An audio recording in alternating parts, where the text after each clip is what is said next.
ಮಾಡಿದ್ದಾರೆ. ಬಿಜೆಪಿಯಲ್ಲಿರುವಂಥ ಒಕ್ಕಲಿಗ ನಾಯಕರು ಮಾತಾಡ್ರಪ್ಪ ಈಗ ಒಕ್ಕಲಿಗರ ಮನೆ ಹೆಣ್ಮಗಳನ್ನ ಕೇಳಿದ್ದಾರೆ, ಏನು ಹೇಳ್ತೀರಾ? ಇವರು ಈಗ ಅವ್ರದ್ದು ಬಗ್ಗೆ ನಾವು ಉತ್ತರ ಕೊಡುವಂಥದ್ದು ಪ್ರಶ್ನೆಗೆ ನಾವು ಉತ್ತರ ಕೊಡುವಂಥ ಪ್ರಶ್ನೆ ಏನಿಲ್ಲ.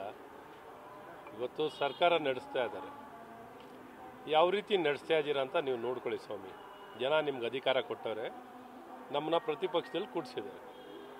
ಅಧಿಕಾರ ಕೊಟ್ಟಾಗ ಜನಪರವಾಗಿ ಏನು ಕೆಲಸ ಮಾಡಬೇಕೋ ಅನ್ನೋವಂಥದ್ದು, ಸ್ವಯಂ ಅಭಿವೃದ್ಧಿನ ಯಾವ ರೀತಿ ಆಡಳಿತ ಇರಬೇಕು ಅನ್ನೋಂಥದ್ದು ನೀವು ನಿಮ್ಮ ಮನಸ್ಸಾಕ್ಷಿ ಇಟ್ಕೊಂಡು ನೀವು ಮಾತಾಡಿ. ಆಗ ನಿಮ್ಗೆ ಗೊತ್ತಾಗುತ್ತೆ. ಕನ್ನಡಿ ಇಟ್ಕೊಂಡು ಗೊತ್ತಾದರೆ ನಿಮ್ಮ ಮುಂದೆ ಕನ್ನಡಿ ಇಟ್ಕೊಂಡು ನಿಮ್ಮ ಸಾಧನೆಗಳು, ನಿಮ್ಮ ಕಾರ್ಯವೈಖರಿಗಳ ಬಗ್ಗೆ ನೀವು ಮನವರಿಕೆ ಮಾಡ್ಕೊಂಬಿಟ್ರೆ ಸಾಕು. ಇನ್ನೊಬ್ಬರಿಗೀಗ ತೋರಿಸೋದು ಬೇಕಿಲ್ಲ. ಅಧಿಕಾರ ನಿಮ್ಮ ಕೈನಲ್ಲಿ ಕೊಟ್ಟಿದ್ದೀವಿ, ಚುಕ್ಕಾಣಿ ನಿಮ್ಮ ಕೈನಲ್ಲಿದೆ. ಯಾವ ರೀತಿ ಏನೆಲ್ಲ ಯಾವ ಜನಾಂಗಕ್ಕೆ, ನಾಡಿಗೆ ಏನೆಲ್ಲ ಕೆಲಸ ಮಾಡ್ತೀರೋ ಅನ್ನೋದನ್ನ ನಿಮ್ಮ ಕೆಲಸದ ಮೂಲಕ ಮಾಡಿ ತೋರಿಸಿ ಅಂತ ಈಗಲೂ ಸಹ ಕೇಳ್ಕೊತಾ ಇದ್ದೀನಿ. ಆಗಬೇಕು. ಡಿ ಕೆ ಸುರೇಶ್ ಒಂದು ಇದು ಮಾಡಿದ್ದಾರೆ. ಬಿಜೆಪಿಯಲ್ಲಿರುವಂಥ ಒಕ್ಕಲಿಗ ನಾಯಕರು ಮಾತಾಡ್ರಪ್ಪ ಈಗ ಒಕ್ಕಲಿಗರ ಮನೆ ಹೆಣ್ಮಗಳನ್ನ ಕೇಳಿದ್ದಾರೆ, ಏನು ಹೇಳ್ತೀರಾ?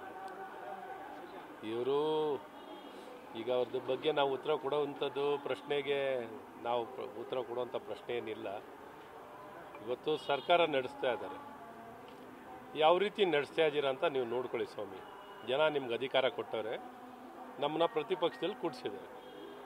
ಅಧಿಕಾರ ಕೊಟ್ಟಾಗ ಜನಪರವಾಗಿ ಏನು ಕೆಲಸ ಮಾಡಬೇಕೋ ಅನ್ನೋವಂಥದ್ದು, ಸ್ವಯಂ ಅಭಿವೃದ್ಧಿನ ಯಾವ ರೀತಿ ಆಡಳಿತ ಇರಬೇಕು ಅನ್ನೋವಂಥದ್ದು ನೀವು ನಿಮ್ಮ ಮನಸ್ಸಾಕ್ಷಿ ಇಟ್ಕೊಂಡು ನೀವು ಮಾತಾಡಿ. ಆಗ ನಿಮ್ಗೆ ಗೊತ್ತಾಗುತ್ತೆ. ಕನ್ನಡಿ ಇಟ್ಕೊಂಡು ಗೊತ್ತಾದರೆ ನಿಮ್ಮ ಮುಂದೆ ಕನ್ನಡಿ ಇಟ್ಕೊಂಡು ನಿಮ್ಮ ಸಾಧನೆಗಳು, ನಿಮ್ಮ ಕಾರ್ಯವೈಖರಿಗಳ ಬಗ್ಗೆ ನೀವು ಮನವರಿಕೆ ಮಾಡ್ಕೊಂಬಿಟ್ರೆ ಸಾಕು.